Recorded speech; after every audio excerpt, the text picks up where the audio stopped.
Good morning mga kamaster. Sa video ito ay ituturo ko sa inyo mga kamaster kung paano i-identify itong motor na walang tagging or diagram.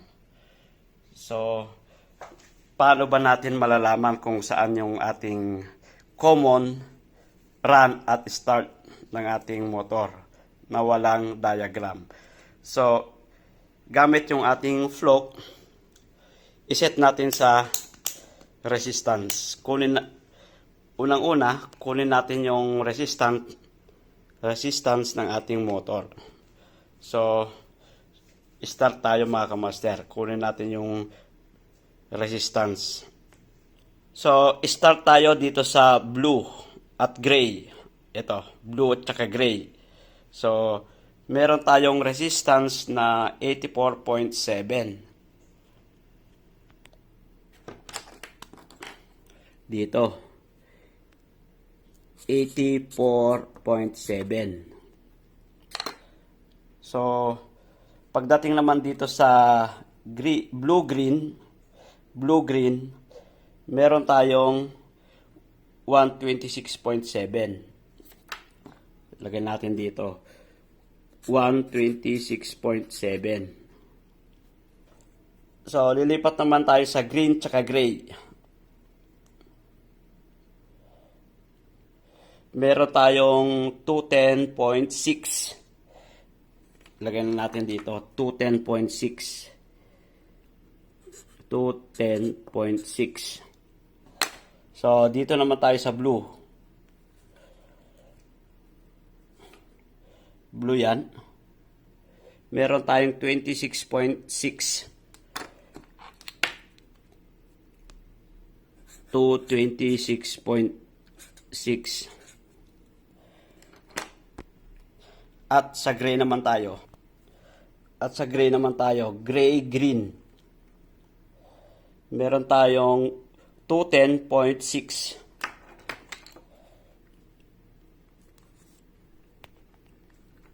210.6.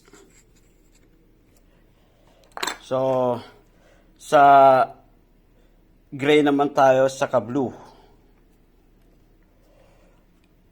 Meron tayong 84.6. Lagay natin dito 84.6.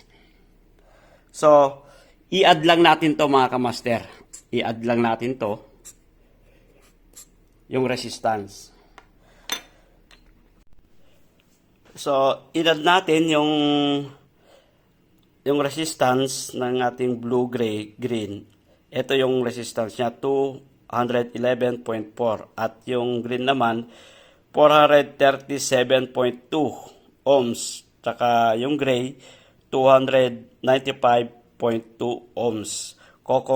Kung sino yung pinakamababa mga kamaster na resistance, yun po yung ating common. Bali yung ating common ay ang ating blue. At yung sumunod sa pinakamababa ay ito yung ating starting.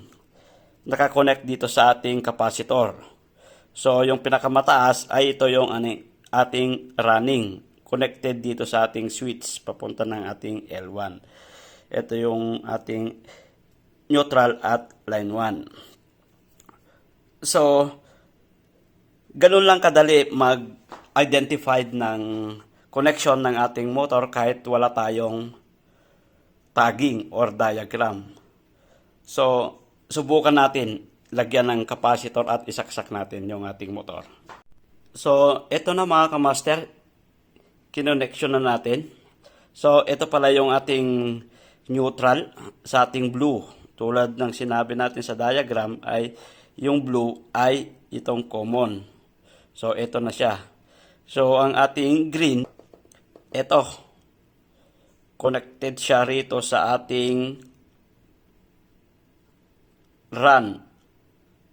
Yung green, papunta ng ating switch at L1. Ito na siya, mga kamaster, yung switch natin. Papunta rito sa ating outlet. So, ang ating isang wire naman sa ating capacitor ay nakakonect dito sa ating gray. Bali, ito na yung ating starting. Ayan. So, subukan nating i-switch mga kamaster. Ayan, gumagana mga kamaster yung ating motor. Ayan. Smooth. So, ganun lang mga kamaster ang pag-identified kung walang diagram man yung ating motor o walang tagging. So, ganun lang mga kamaster yung single phase na motor. Ang pagkuha ng paano i-identify natin yung ating common at starting running. So, yun lang mga kamaster and have a nice day.